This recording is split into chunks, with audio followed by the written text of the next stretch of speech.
Hello, everyone.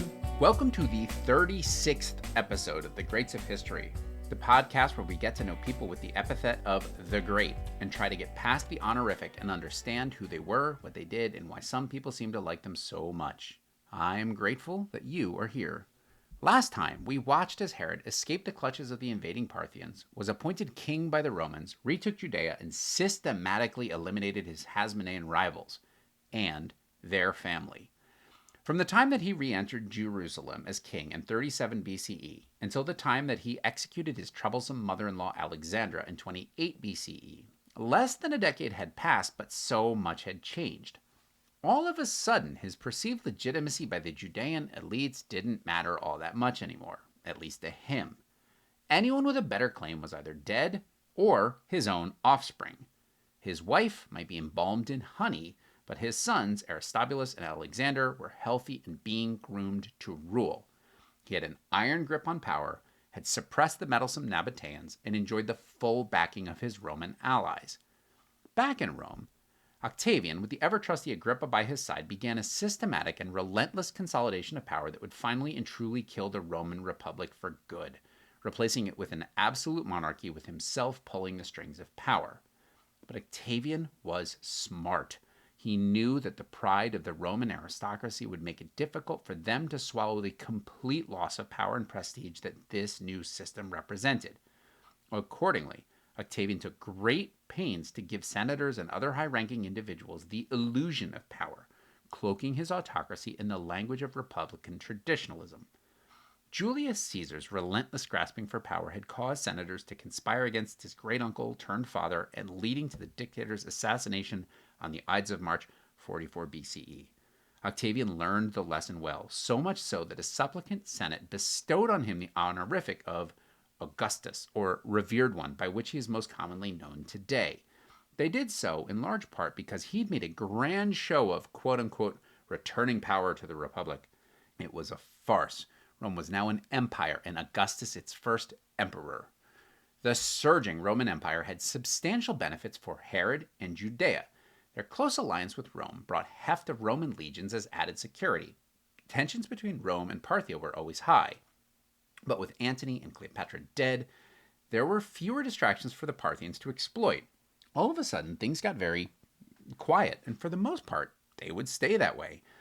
Backed by Rome and further aided by the waning power of other regional players, Judea and Herod enjoyed an extended period of peace, and with it, prosperity. But that didn't mean that things lacked drama and intrigue. It might be a little too optimistic to say that Herod enjoyed anything, let alone peace. As he settled into the next phase of his career, he couldn't help but look back and see a clear pattern of people close to him betraying him, plotting against him, maneuvering to gain advantage at his expense. Some of this was undoubtedly true. There was nothing subtle in Alexandra declaring herself queen and calling Herod unfit to rule on account of mental instability.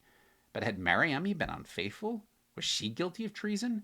Or did those transgressions only exist in his head, rattling around, getting louder until he lashed out?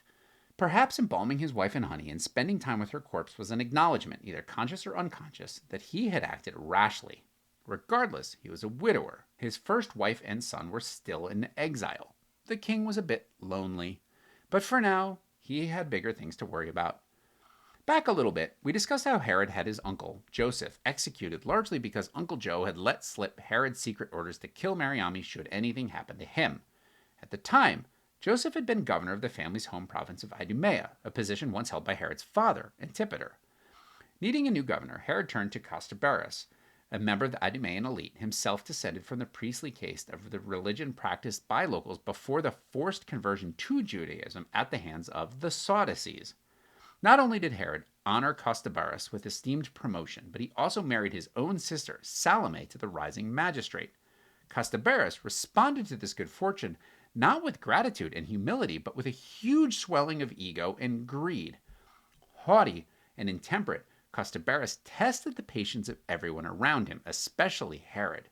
In what was likely a poor career choice, he only selectively enforced Herod's orders. For his part, Herod didn't take any immediate action for this insubordination, but Costobarus kept getting more insufferable and increasingly corrupt. It wasn't Herod who snapped, but rather Salome.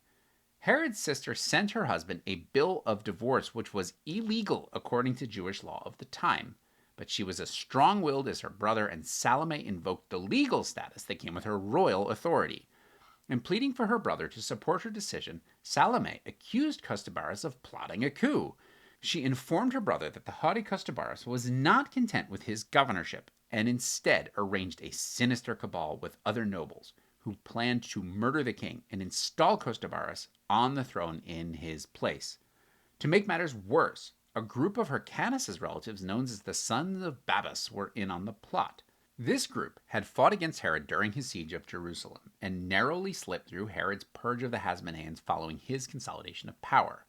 They had been laying low, plotting revenge. Herod, who wrote them off for dead, had forgotten about them. When Salome brought word of the plot to her brother, she told him that her estranged husband had been protecting the Sons of Babus. Enraged, Herod ordered the immediate arrest and execution of Costobarus, the Sons of Babus, and anyone else suspected of involvement. His death squads fanned out across Jerusalem, and when they found the condemned, they acted with no mercy, cutting all down where they stood, no trial. The historian Josephus marks this as the moment when any last individual of prestige who could have opposed Herod's tyranny was eliminated. He said, quote, "Nobody remaining of such dignity could put a stop to what he did against the Jewish laws." Close quote. Was there really a plot? Or was this all a pretext to eliminate the last potential check on Herod's unfettered power? Or did Herod's sister play into Herod's fear and paranoia to rid herself of an unwanted and unloved husband? Josephus, who was certainly no friend to Herod, suggests that there was indeed an effort to murder Herod and install Costobarus.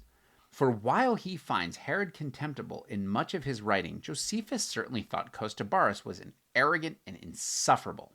Certainly, Salome did too, and just like her brother, eliminated a troublesome spouse on the grounds of treason. So too did she. Marry these people at your own risk. Unfortunately for Herod, this sequence of events was not self-contained. His bold and decisive actions rankled many prominent people. Josephus described Herod as having, quote, revolted from the laws of his country and corrupted their ancient constitution by the introduction of foreign practices, which constitution yet ought to have been preserved inviolable, by which means we became guilty of great wickedness afterwards, while those religious observances, which used to lead to the multitude to piety, were now neglected. Close quote. That's quite a sentence, Josephus. Essentially, we are being told that Herod introduced foreign practices into a sacred set of traditions, and that this flagrant disregard for local law and custom was imperiling the religion of the Judeans. Among the things Herod stands accused of doing was hosting games in honor of Augustus, building a theater in Jerusalem, and taxing and spending ungodly sums of money to pay for all of these extravagances. Gladiatorial games and wild beast hunts might have been good fun in Rome, but these were considered horrific for many Judeans. By bringing Rome into Jerusalem, so to speak, Herod horrified his people. Bravely, many of these people came to Herod with their concerns. Bracing for the worst, many were surprised when Herod heard what they had to say, and then offered his perspectives on what and why he was doing these things. In the end, Herod, who could be quite charming, managed to assuage the concerns of many people, and they dropped their objections and prepared to enjoy the festivities. But not all the Judeans could let the matter drop. Ahead of games in Herod's new theater, a group of 10 men gathered and vowed a mutual pact to murder the tyrant. They all agreed that their lives were forfeit, and that even if the attempt led to their own deaths, then that was a good and noble sacrifice. They also agreed that they should strive to kill as many of Herod's retainers as possible. As Jerusalem prepared to enjoy Herod's games, the conspirators slipped daggers into the folds of their clothing and made their way to the theater. Just before Herod entered the building, one of his spies frantically rushed up to him and breathlessly informed the king of the plot. Herod understood that his actions could foster resentment and accepted the advice that he instead retire to one of his palaces while the assassination plot could be foiled. The spy, whose name is not recorded in the sources, quickly rounded up the conspirators and brought them before Herod. When confronted with the accusations, They made no attempt to deny the charges. In fact, the brave souls, knowing that their fates were already sealed, used the opportunity to proudly avow their intentions and heap all manner of insults upon Herod. They told him exactly what they thought of him and leveled accusations of sacrilege and dereliction of duty. He had failed them as a king and threatened their ancient laws, customs, and religion, all in pursuit of currying favor with a foreign power. Freely confessing their crimes to Herod was bold. How did that work out for them? Not well. The conspirators were dragged away, mercilessly tortured, and finally executed. The fate of the spy who broke the news of the plot to Herod gives us some insight into how deeply unpopular the king had become. After the grim affair was concluded, and the spy left the palace, he was seized upon by the local populace, beaten to death by the crowd, then torn limb from limb. The crowd vented their fury on the man who stopped what apparently they all wanted, which was the death of Herod. The conspiracy, which unfolded in 27 BCE, was a different kind of threat to Herod. Previously, all the attempts on his life and on his throne were undertaken by the people closest to him. This was the first time that members outside of his inner circle banded together to plot an assassination. This realization shook Herod. He wasn't safe anywhere. No one, from family to strangers on the street, could be trusted. Herod responded to this turn of events by fortifying his palaces, strengthening city defenses, and renovating and expanding a massive fortress in Jerusalem called the Antonia Fortress. More on that building to come. Not only did Herod use this to project his strength and power to the citizens of the sacred city, but he also allowed a portion of the Roman Judean garrison to be housed there. In other words, he responded to an assassination threat that arose from his cozying up to the Romans by bringing Roman soldiers into the heart of the city. It wasn't just in Jerusalem that Herod beefed up his defenses. He built fortresses and fortified palaces all over his kingdom. Every major town either housed some kind of fortification or had one nearby. No citizen would have failed to notice. Herod put soldiers everywhere. Anyone was in arm's reach. His grip on Judea was with an iron fist. This domineering militarism was a projection of strength. It did little to win over the hearts and minds of the populace, but it definitely reminded everyone of Herod's omnipotence. He was everywhere. But his building program wasn't just militaristic. He paid close attention to civic buildings as well. If his citizens thought that the attempt on his life would cause him to rethink his inclusion of foreign cultures into Judea, they were sorely mistaken. In his building spree, Herod would dramatically double down. Samaria was an ancient city, located in the region of the same name. In the 9th century BCE, it was the capital of the rival kingdom of Israel. The antipathy between the Samaritans and the Judeans was long and bitter. Like many cities in the region, it had a long history of alternating independence and subjugation by foreign powers. The Samaritan residents had to contend with the incessant fighting between Judah and Israel, as well as Neo-Assyrians, Achaemenid Persians, Greco-Macedonians, Seleucids, Parthians, all the expansionist kingdoms of the area. By the time of Herod, Samaria was part of his territory, but the rivalry between Samaria and Judea was still potent. Herod undertook an ambitious program aimed at both exalting his Roman patron Augustus while further suppressing the Samaritans. The constant upheaval had taken a toll not just on the people of Samaria, but also on their public buildings and infrastructure. In response, Herod initiated a complete rebuild of Samaria. But rather than restore or expand existing monuments, Herod ordered Romanesque structures to be the main focus of this building program. These included theaters, bath complexes, a forum, and most horrifically to the locals, Roman temples to Roman gods. Truly repulsive to the citizens, Herod renamed the capital city Sebaste, which was a version of the honorific Augustus. In other words, Herod appropriated a traditional capital city, rebuilt it with Roman buildings and Roman temples, and renamed the place after the Roman emperor. For so many, Samaritan and otherwise, this was an affront. It was one thing for there to be civil or religious disagreements between the Judeans. It was another thing entirely to consecrate a new city to a foreign ruler and to encourage the worship of a foreign pantheon. It was most literally sacrilege. Herod sunk further into the collective resentment of the people. Was this critique fair? Certainly, Herod was giving royal endorsement to foreign gods and practices, but he was also demonstrating a measure of tolerance. Judea was open to foreigners and Judeans alike. He expanded tolerance of religious practices in a way that was unique for his time and age. His critics accused him of being godless, of defiling sacred practices. But Herod, the Hellenized monarch that he was, lived by the Alexandrian ideal of cultural amalgamation. Taking bits and pieces of different cultures and practices could create something new and beautiful. Still, there can be little doubt that part of Herod's program was intended to suck up to his patron, Augustus. Without the ongoing support of Rome and its leading citizen, Herod had little hope of maintaining his throne. But by being proactive, by building such a Romanized city, Herod was also creating a place where Romans could feel at home, helping them be at ease and reminding them that their worries were elsewhere. Herod's strategy of welcoming Rome in had the benefit of creating a disincentive for them to meddle in Judean affairs. He was quite shrewd about their relationship with Rome, even if more ideologically driven Judeans and Samaritans were horrified at the warm welcome that Herod offered to the Romans. His citizens, though, certainly felt that Herod had brought forth the wrath of an angry god. In 25 BCE, not long after he consecrated his new city, drought gripped Judea and the neighboring territories. Crops failed, and widespread famine rocked his kingdom. Desperate and starving, the people ate anything they could find as the crisis deepened. Perhaps to the surprise of his people, who seemed to have not expected much care or succor from their king, Herod was greatly distressed by the plight of the Judeans. In 25 BCE, he looked for ways to intervene and alleviate the suffering of his people.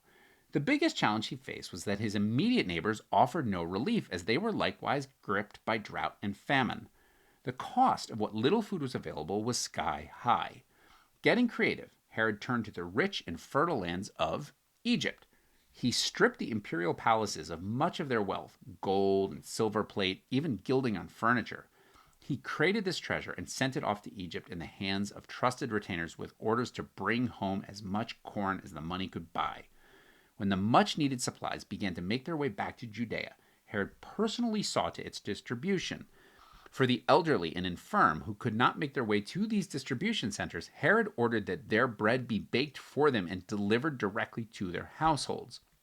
Given that many of his people had to kill their livestock in desperation, there was a shortage of wool and leather.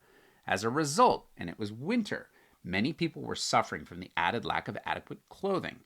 Again, Herod sought relief for his people, purchasing as much as he could and distributing it to them. In this crisis, Herod saw a chance for diplomacy.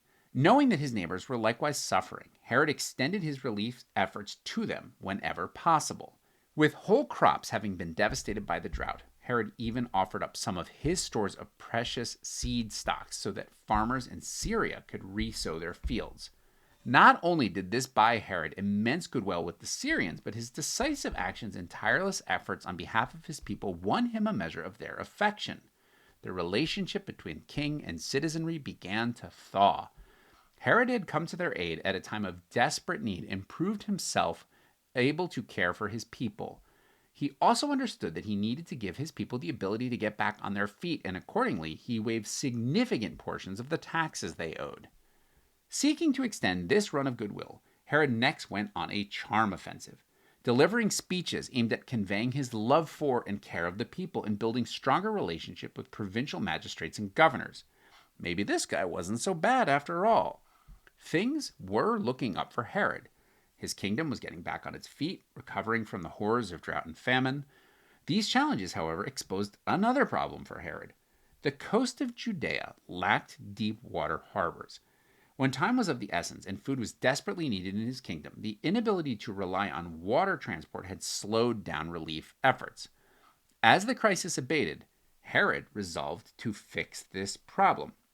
But for all his might, for all his will, he couldn't simply command the seas and lands to change. Herod, even Herod, had his limits. A naturally occurring harbor just couldn't materialize, and yet Herod surveyed the coast, picked out where he wanted a new harbor, pointed and told his crews to make it happen. The site he chose had a measure of symbolic importance, having first been a Phoenician fishing village and more recently a Hasmonean stronghold called Straton's Tower. It was ideally situated, only in that it was on the coast and logistically connected to the rest of the kingdom.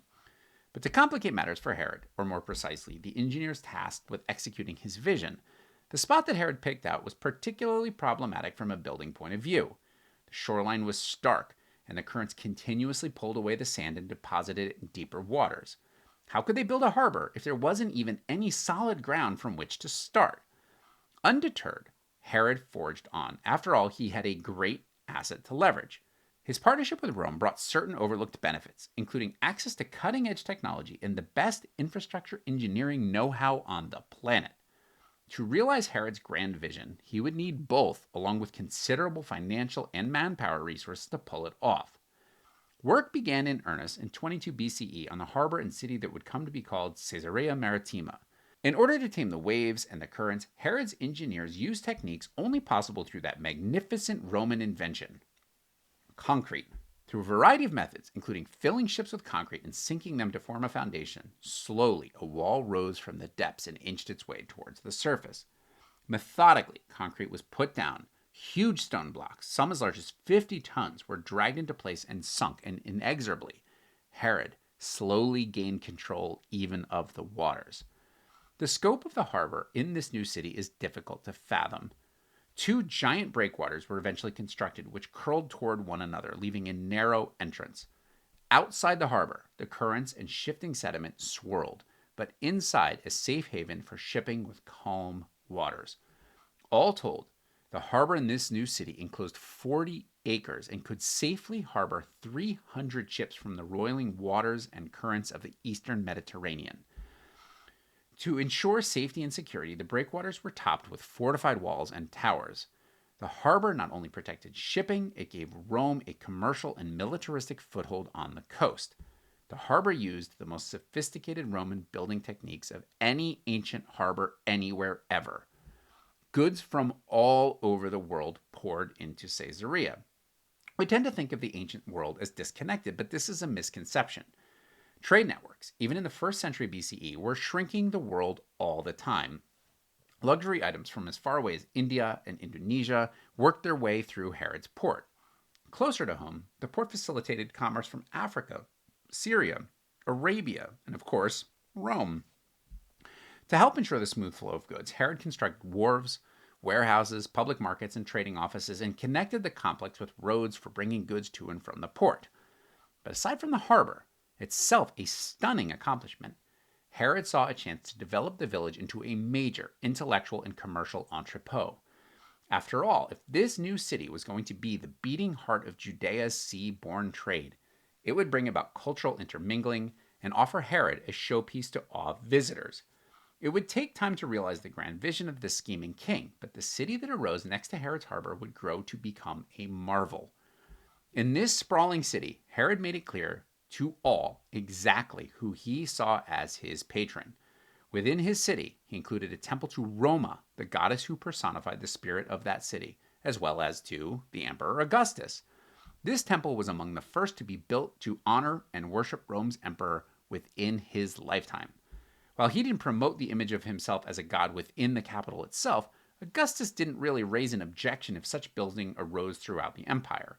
If Herod wanted to encourage the worship of Rome's emperor, Augustus wasn't going to stop him. Besides, Herod never intended for Judeans to drop their faith system in favor of Rome's. Rather, he was trying to create a place of tolerance for, at a minimum, the most important people that would pass through the city and of his kingdom, the Romans. The architectural program of this new city further reflected the multi-ethnicity of Herod's kingdom. It contained a hippodrome for horse and chariot racing, the latter of which was, by an order of magnitude, the favorite sport of Rome and across the Roman world. To add to the entertainment, an amphitheater for athletic contests like foot racing, wrestling, and boxing was added. It even had a theater for plays, orations, and performances that is, remarkably, still in use today. Herod spared no expense in constructing this magnificent city. It was richly adorned with the finest marbles, elegant porticos, magnificent works of sculpture, public plazas, mosaics, public fountains, and baths, all fed by a purpose-built aqueduct and managed by a sewage system. It was a sophisticated, beautiful, cosmopolitan city. Anticipating the various traders who would set up shop in town, Herod even built sections of the city to allow Romans, Syrians, Samaritans, Greeks, and of course, Jews to live among their own people and according to their own routines and customs. As impressive as all of this was, it wouldn't be a Herodian building project if it didn't include the one thing that always seemed the most important to the king: pleasure palaces for his own enjoyment, and in which he could wine and dine foreign dignitaries and Judean nobles alike. The ruins of this palace today are called the Promontory Palace because the sprawling complex jutted out on a promontory overlooking the sea. It was, of course, huge and complete with all the finest art and luxury as was befitting a grandiose king. It featured a giant swimming pool, a constant fixture in Herod's various palaces. This city took more than a decade to build, but given its size and scale, the time frame is quite impressive, all the more so when you consider how much money the project would have cost. Unless anyone missed the point, Herod carefully chose the name of the city to show respect for and deference to his patron. He called it Caesarea Maritima, after the Emperor Caesar Augustus. Befitting its role as the center of commercial and cultural exchange, the city would come to host international games, something akin to the Olympics, every 5 years. Jerusalem was still the heart of his kingdom, but Caesarea Maritima became the brain or the nerve center. Arguments have been made by some that Caesarea Maritima should be counted among the wonders of the world. Some ancient monuments were more grand, but few, if any, were as functional. The harbor alone ranks among one of the most astonishing feats of engineering of the ancient world. In fact, even with modern technology, it would be difficult to conceive such a grand project being completed among such roiling and turbulent waters. Add to it the extensive and forward-looking urban development, and Caesarea Maritima really truly ranks as one of the great accomplishments in all of Near Eastern history. Caesarea Maritima also served an important civic function. It served as a counterpoint to Jerusalem. One was for Caesar, the other was the Sacred Heart of the Judean people. Despite the critique often leveled at Herod for the level of collaboration with Rome, Caesarea Maritima gave him a place to which he could divert Romans, minimizing their presence in the sacred capital city. He might have been criticized for building temples to Roman gods in Caesarea Maritima, but the Romans were here to stay, so his project managed to segregate, to a degree at least, the pagan Romans in one city, leaving Jerusalem less encumbered by their presence. Today, you can visit the extensive ruins of the city, which is now a UNESCO World Heritage Site. Herod didn't neglect his kingdom as work was underway. This was just one project for a man who always had plenty of irons in the fire. As always, Herod kept his eyes and ears open. Or perhaps more precisely, Herod gathered up the reports of his elaborate spy and informant networks. Around the same time the construction at the new city was underway, Herod started getting word of something that made him sit up and pay attention. This time, though, it wasn't a plot from some embittered citizen or some dire assassination plot. Rather, it was what Herod heard. It was rumors of a sublimely beautiful woman, one that amazed all fortunate enough to lay eyes on her. Intrigued, Herod had to see this divine creature for himself. As soon as he did, he saw what all the fuss was about. This woman was beautiful, and Herod was overcome with desire. He contemplated using his unfettered power to seize her for himself, but he managed to restrain his lust long enough to talk to her father and ask for her hand in marriage.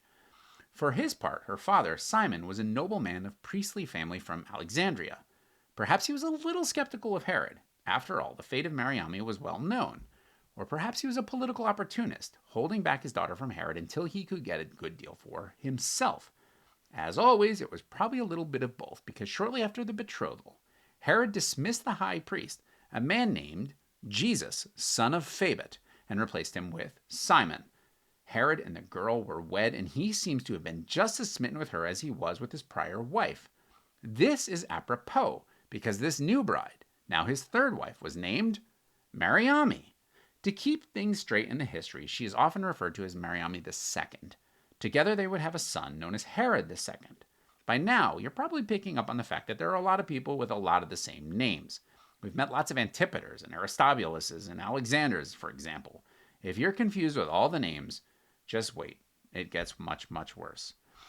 As the construction on his grand harbor neared completion, Herod got some great news. Thrilled with the new city, and in particular, its name in his honor, the Emperor Augustus expanded Herod's territory, granting him more land over which to rule, and of course, within which to protect Rome's interests.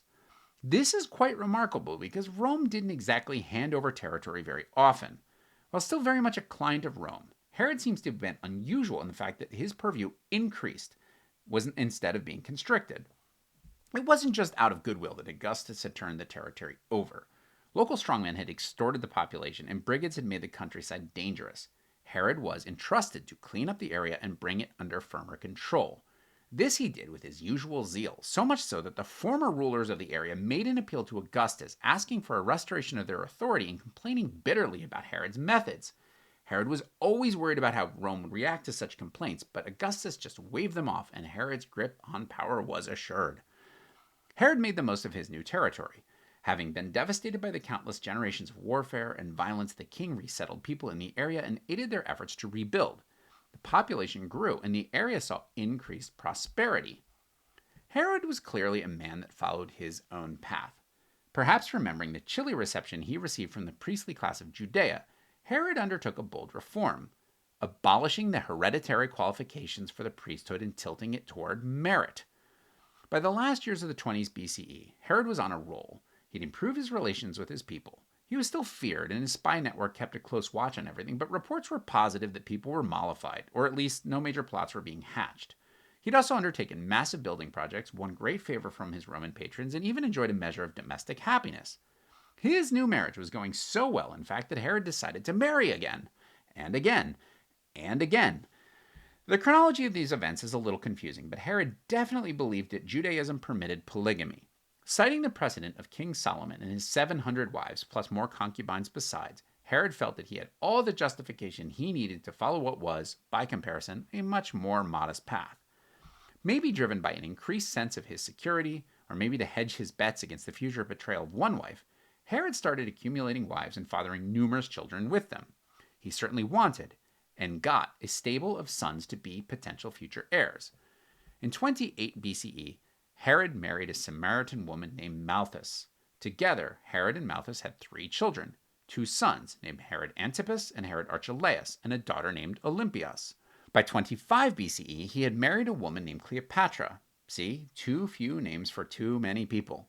So that she is not mistaken by the dozens of other Cleopatras out there, she is known as Cleopatra of Jerusalem. They had 2 sons named, well, Herod and Herod Philip II. In case you're worrying if you missed Herod Philip I, you have and you haven't. Herod II, Herod's son with Mariamne II, is sometimes referred to as Herod Philip I. This is some 100 years of solitude stuff right here. With a woman named Pallas, Herod had a son, named in honor of his beloved older brother Fazil. He also married a woman named Phaedra, and together they had a daughter, Roxanne. His wife Elpis bore him a daughter named Salome. Herod even seems to have added one of his own nieces, as well as one of his cousins, to round out his household. Little is known of many of these women, who they were, where they came from, how old they were when they were married, when they died, etc. But it seems as though Herod used these marriages to forge connections with a wide range of elements of Judean society, nobility, priests, Samaritans, etc. His motivations for having what seems to have been 8 wives at the same time are not entirely clear, but it was always a safe bet to say he was trying to solve for some insecurity or paranoia. But all in all, in the closing years of the 20s BCE, Herod could reflect on a remarkable string of accomplishments. Despite his past loyalties to fallen commanders, he had managed to cozy up to the new man in Rome and had his territory expanded in the process. He built extensively and married several times over. He had plenty of new children that could inherit his throne and was well and truly on his way to founding a long-lasting and prosperous dynasty. Sure, he had sidestepped a couple of attempts on his life, but by now he was secure and in total control of his kingdom. That is, within limits of the powers granted to him by his patron Augustus. But they were pleased with the way he guided Judea. He had plenty of life left to live, about a decade and a half. He would use the time that remained to pursue the 2 things that above all defined his life and legacy: grand building projects and a descent into a state of near frenzied paranoia. One would leave its mark in stone, the other in blood. Well, that escalated quickly. Thank you for listening to this episode. I am grateful that you did. Join us on the next one when we follow Herod through the end of his days and consider the meaning of his life and legacy. Until then, stay classy, San Diego.